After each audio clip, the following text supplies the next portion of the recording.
రావడం జరిగింది.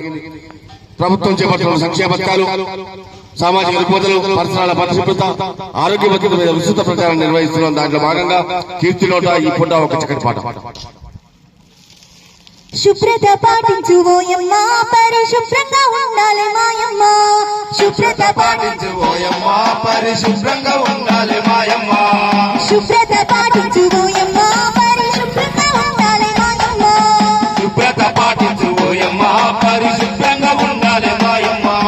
పాటించకపోతే మన జీవితము, పాటించకపోతే మన జీవితము, పాటించకపోతే నీ జీవితము పాటించకపోతే నీ జీవితము రోగాల పాలైపోతది. శుభ్రత పాటించువోయమ్మ, పరిశుభ్రంగా ఉండాలి మాయమ్మ. శుభ్రత పాటించువోయమ్మ, పరిశుభ్రంగా ఉండాలి